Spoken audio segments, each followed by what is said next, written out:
The year is 2027, and the number one quarterback out of the high school draft board has just committed to Alabama University. Peyton Stewart had grown up in Hartford, Connecticut, so once he got signed to Alabama, he didn't look back. In 2028, Peyton Stewart rode the bench his entire freshman year, while another number one quarterback had just emerged at Clemson. Soon, a rivalry would form that no one would have ever thought could happen. DJ Campbell was from Dallas, Texas, and he was believed to be the next greatest NCAA quarterback in history. Once he got that job at Clemson, he started his freshman year and he didn't look back. Funny enough, by the time their senior year happened, they ended up meeting each other in the national champion, and their highlights went a little something like this. He's looking to pass. Makes the grab and steps out right away. Wait and see here if he really does change the play. Pitches, and he's got room. He's at the 30, to the 20. And he's taking.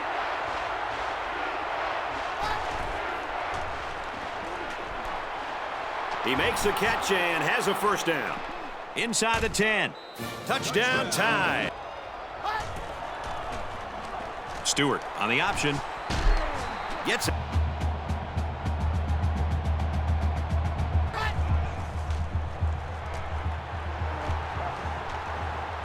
Going long. He's all the way home. He's scrambling. Quarterback's going to run it, and he's got room to work. He might be playing a cat and mouse game here with the defense. Drops back on first down. Got it. Good play. Back to pass. Scrambling around. Now he's going to run and watch out. And they make the stop at the 14-yard line. Looks like he might audible out of that play. Throws it. And a man open. He wants it all, going long. Runs through a defender, and he's in. Sure, Peyton Stewart started off good, but DJ Campbell and his Clemson Tigers were just too much.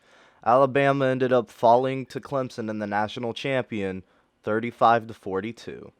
At the end of the season, DJ Campbell was obviously the number one quarterback on the draft board. I mean, he was NFL ready, efficient in the red zone, very athletic, smart with moving the football. He was the Heisman winner and the Natty winner, and he's easily going to be the number one quarterback on the board. His ceiling was Patrick Mahomes, and the floor is Tyrod Taylor, so no matter what you get, it's always going to be a solid starter with him. I mean, just look at his season stats, like career-wise overall. That is beautiful NFL-ready talent.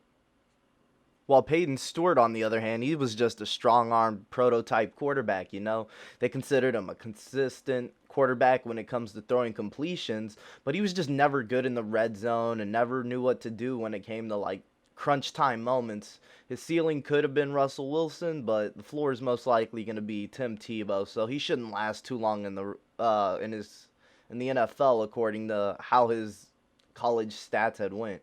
I mean, just look at that. Sure, he's the number 2 quarterback on the board, but in a pass-happy NFL, would he really be worth taking around the time of 2031? Then came combine time. DJ Campbell's top 3 attributes was throw power, throw on the run, and break sack. He was a beautiful scrambler. I mean, look at that. He finished first in the 40-yard dash, third in the vert jump, first in the 3-cone, and first in the 20-yard shuttle.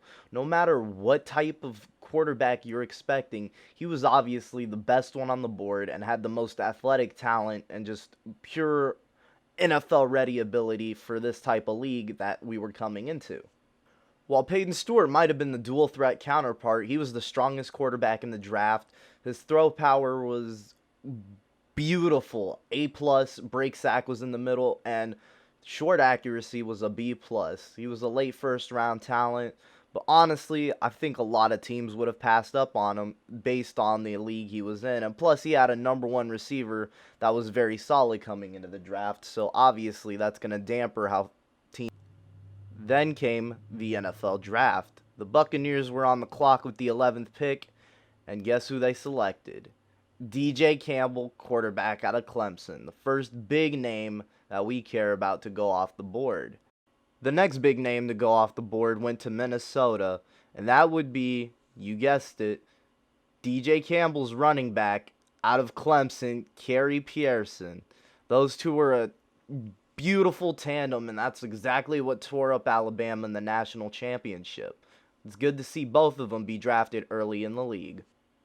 Come this late in the draft, everybody's wondering why Peyton Stewart's still on the board. Arizona ends up taking Peyton Stewart's #1 wide receiver from Alabama, Deion Preston. He goes before Peyton Stewart, but when will Peyton Stewart actually go? The first round ended up coming to the close with the Lions drafting Coates, but no Peyton Stewart off the board. Maybe he'd have better luck in the second round. Round 2 ended up coming to a close, and no other quarterback has been taken off the board. Round 3 begins, and with the first pick in round 3, the New Orleans Saints made DJ Campbell rivals again with Peyton Stewart by selecting him as their backup quarterback. DJ Campbell couldn't come into a better situation. He ended up with career backup Mike Jenkins as his quarterback. Amazing. While Peyton Stewart had to follow in behind longtime starter Kenny Bean. Preseason ended up happening. DJ Campbell got the starting job. Peyton Stewart failed to. And that's where we stand at the end of episode 1. If you enjoy what is about to be the series, please drop a like, a comment, and subscribe. And I'll see you guys in the first gameplay of episode 1. I'm out.